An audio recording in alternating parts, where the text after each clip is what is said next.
Assalamualaikum warahmatullahi wabarakatuh. Alhamdulillahi rabbil alamin. Summa salatu wassalamu ala sayyidil mursalin Sayyidina wa maulana Muhammadin wa ala alihi wa ashabihi wa man tabi'ahu bi ihsanin ila yaumiddin. Ibu-ibu, bapak-bapak, adik-adik jamaah Masjid Al-Barakah yang saya hormati, mari kita bersyukur kepada Allah Subhanahu wa taala atas segala limpahan rahmat dan nikmatnya. Kita ternyata tidak terasa waktu berjalan begitu cepat gitu. Saya tadi habis buka itu kaget Pak, ternyata lebaran tinggal 29 hari lagi. Nggak terasa betul itu ya, kok endang syarat lebaran. Subhanallah, padahal kemarin puasa aja belum, sekarang sudah kurang 29 hari lebaran. Alhamdulillah. Salawat dan salam mari kita sanjungkan kepada junjungan kita Nabiullah Muhammad sallallahu alaihi wasallam. Ibu-ibu, bapak, kita bersyukur situasinya sebetulnya kalau dari angka terpapar positif COVID-19, kalau kita lihat pada bulan yang sama dan tanggal yang sama pada tahun lalu, sekarang jauh lebih besar. Kalau kita lihat data 12 April pada tahun 2020, sebetulnya angka nasional masih di bawah 1.500. Hari ini masih sudah angkanya masih saja belum turun, masih kira-kira angka 4.500 ke atas. Namun demikian Bapak Ibu, tahun lalu masjid ini yang sholat tarawih hanya Pak Marjono dengan Pak Mus dan kawan-kawan. Itu pun lampunya ditutup kayak zaman apa? Kayak tarawih dioyak-oyak gitu ya, sembunyi-sembunyi. Saya membayangkan kayak zaman Nabi Muhammad SAW berdakwah sambil sembunyi gitu ya, karena dioyak oleh orang kafir jahiliyah gitu. Nah, hari ini alhamdulillah tadi saya mendata hampir seluruh masjid di Yogyakarta telah melaksanakan sholat tarawih secara berjamaah. Bedanya memang hanya sekitar 50% masjid yang melaksanakan kultum. Masjid sebelah kita ini Brimob itu habis isya langsung tarawih. Ini udah tarawih ini pakai mic di atas lagi gitu. Nah, ya. Saking semangatnya mungkin gitu ya. Ini pakai atas enggak ini Mas Imran? Nah, Bapak Ibu sekalian, ini kita syukuri bahwa tantangannya masih berbeda, tapi semangatnya, tantangannya masih sama, tapi semangatnya sudah berbeda gitu ya. Nah, oleh karena itu mari kita jaga supaya ini tidak terganggu gitu ya. Nah, anjuran kita adalah supaya Bapak Ibu tetap menjaga protokol kesehatan. Karena nanti kalau ada terjadi kasus, katakanlah 2-3 hari ini ada temuan ternyata ada klaster jamaah tarawih. Ini isunya kemana-mana, setan yang lompang gitu, dilipat-lipatkan gitu ya. Wah, hati-hati aja tarawih, nongkono tarawih malah anak 10 sing positif. Nah, ini pasti juga akan berdampak negatif. Nah, mungkin kita di sini nggak apa-apa, tapi itu ketika menjadi berita kemana-mana itu ya jadi dampaknya menjadi negatif. Nah, oleh karena itu Bapak Ibu, kita mohon ini di samping sebagai pengurus dan sebagai penceramah begitu, kita mohon Bapak Ibu tetap memakai masker. Walaupun memakai masker itu tidak jaminan, tapi ini ikhtiar maksimal. Memakai masker yang benar gitu ya. Karena menurut penelitian memakai masker itu 70% bisa terlindungi dari pengaruh virus COVID-19. Nah, Bapak Ibu sekalian, memakai masker yang benar itu ditutup sampai hidung, tidak sampai mata ya Bu ya. Nah, sampai mata nanti nggak lihat apa-apa gitu ya, sampai hidung. Nah, jangan yang itu hanya jenggot dan leher gitu ya. Ini juga bukan pakai masker gitu. Itu pakai aksesoris, pakai dasi gitu ya. Nah, begini Bapak Ibu. Kemudian kalau nggak bisa juga, mungkin bagi Bapak Ibu yang pernapasan terganggu, minimal menutup mulut.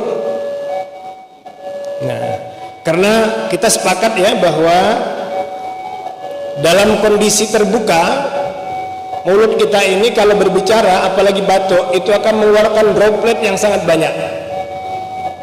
Droplet ngerti nggak betul Bu? Droplet itu semburan air liur ya, yang mungkin ini saya juga menyemburkan ini ya, yang mungkin besarannya kita tidak bisa melihat. Nah, jadi mungkin Bapak Ibu kebal dari droplet itu, tapi orang lain itu akan punya risiko. Jadi sebaiknya kita menutup mulut dalam keadaan berbicara maupun dalam keadaan batuk itu supaya tidak sedekah droplet. Nah, jadi jangan bersedekah droplet di jamaah gitu ya. Wah nggak apa-apa, semburan kemana-mana gitu ya, kurang baik gitu ya. Itu kira. Nah, kaitan itulah saya kira kita alhamdulillah pada selama lebih kurang berapa bulan ini sudah hampir 14 bulan ya. Kita semua diajarkan inti dari menutup mulut itu adalah menjaga lisan. Barangkali Bapak Ibu sudah ada yang cerita yang sama gitu ya. Beberapa hari yang lalu katanya ada di bandara Adi Sucipto ya, ada seorang yang bepergian ke Jakarta. Dilalah ini anak putri, kebetulan lagi pakai cadar. Nah, begitu diperiksa ke Adi Sucipto kan nggak terlalu rame orangnya kan, semua sekarang bandara sudah di niat ya. Nah, begitu diperiksa kemudian tidak dibolehkan masuk oleh penjaga untuk check in itu. Dengan berair mata wanita tadi kemudian dia duduk gitu ya di kursi peron itu sambil menangis. Nah, orang-orang yang melihat itu berkomentar, kebetulan baru saja terjadi bom bunuh diri oleh siapa?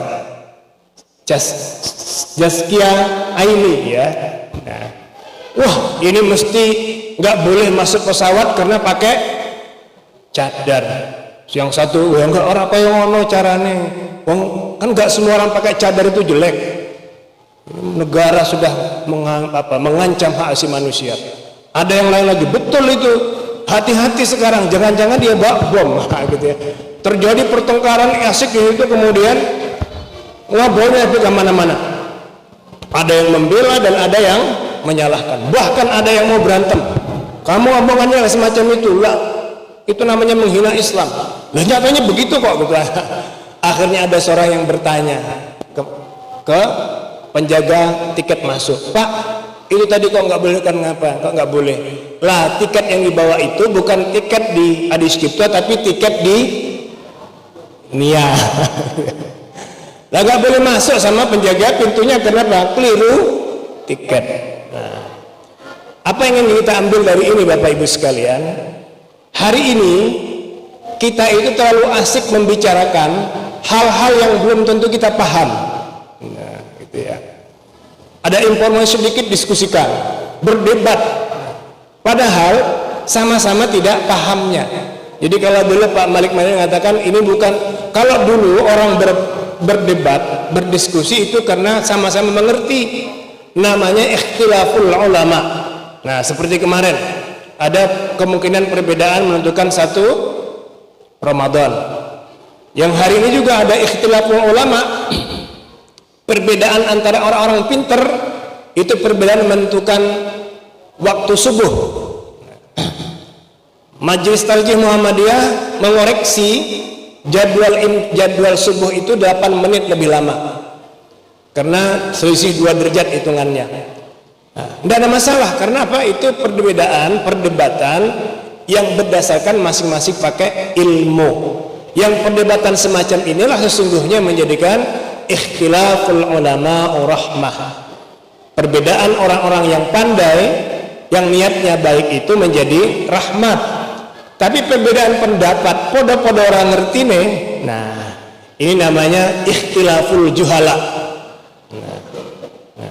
Beda pendapat, tapi podo-podo orang ngerti. Nek juhala itu nek cara kasare perdebatan sesama orang ada pinter lah gitu. Nah gitu, kira-kira gitu ya. Nah, jadi kalau bahasa yang debat kusir.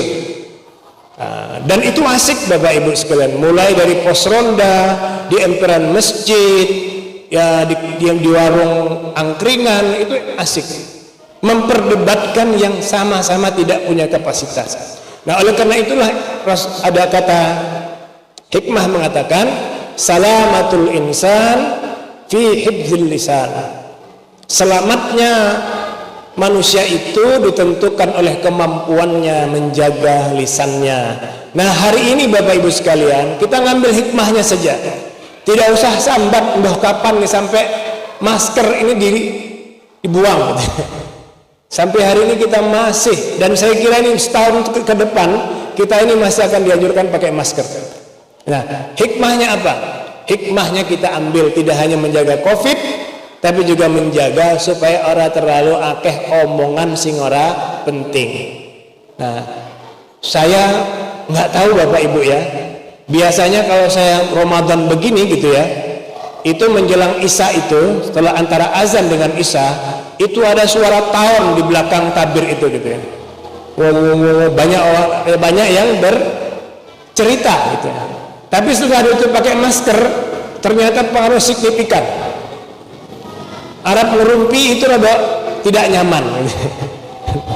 Sudah pakai masker jaraknya agak jauh. Ya. Angel ya Bu ya. Kalau nggak penting banget masih tidak ngomong. Nah, ini saya kira hikmahnya. Jadi maka kata Rasulullah, ajaban lil mu'minin, sangat menakjubkan orang yang beriman itu. Kalau dia diberi musibah, dia bersabar. Kalau diberi nikmat, bersyukur. Nah, sekarang kita bersyukur karena apa? Tren dunia itu menganjurkan kita pakai masker. Nah, abot-abot sitik apa-apa, tapi alhamdulillah omongan-omongan yang tidak begitu penting sudah mulai terseleksi. Nah, inilah Bapak Ibu sekalian salah satu hikmah, maka puasa itu dianjurkan juga untuk puasa lisan. Nah, jadi supaya tidak terlalu banyak omongan. Maka dulu ketika saya masih kecil, simbah saya bilang, nek poso itu rentok goroh, nek goroh puasane batal gitu kan. Padahal saya cari fikih itu tidak ada kok yang batalkan puasa bab berbohong. Tapi apa ternyata? Puasa itu mengajarkan kita untuk jangan banyak omong, karena orang puasa itu mulutnya bau. Terlalu banyak omong itu nanti nggak nyaman orang lain gitu. Nah, oleh karena itu pas puasa lebih banyak mingkem. Nah, lebih baik kita mengisinya dengan perbuatan yang baik, baca Al-Quran, istighfar, dan lain sebagainya. Mudah-mudahan Bapak Ibu sekalian, meski dalam suasana COVID yang belum pulih, kita dapat memaksimalkan puasa kita. Salah satu di antaranya adalah mengambil tren masker itu adalah menjaga jangan terlalu banyak omongan yang tidak penting. Nah, maka ada kaidah mengatakan begini, la taqul kullama a'rab walakin la taqul kullama a'rab walakin a'rab ta'rafu kullama taqul. A'rab kullama taqul. Jangan bicarakan setiap apa yang kamu tahu, tapi ketahuilah persis setiap apa yang kamu bicarakan. Jadi kalau orang dumeh ngerti terus diomong ke aku ora penak wis ngerti. Biasanya begitu. Iki jangan ngomongkan dulu, ini informasinya belum pasti. Ya, ini sampean tok lagi tak omong ke. Nah, tapi begitu terus manusia. Nah, jangan. Kalau belum pasti dan kalau tidak penting, meskipun sudah pasti tidak usah diomongkan. Lebih baik diam. Maka kata Rasulullah, man kana yu'minu billahi wa bil yawmil akhir falyaqul aw liyasmut. Falyakul khairan aw liyasmut. Jadi perintahnya memang berbicara yang baik. Tetapi kalau tidak bisa ada yang bahan yang baik, tidak ada yang penting, lebih baik diam. Nah, Bapak Ibu sekalian, mari kita tingkatkan puasa kita. Di samping puasa perut, tapi juga puasa lisan. Mudah-mudahan menjadikan puasa kita puasa yang lebih baik dari tahun-tahun sebelumnya. Terima kasih. Lebih kurang mohon maaf. Billahi taufiq hidayah wa ridha wa inayah. Assalamualaikum warahmatullahi wabarakatuh.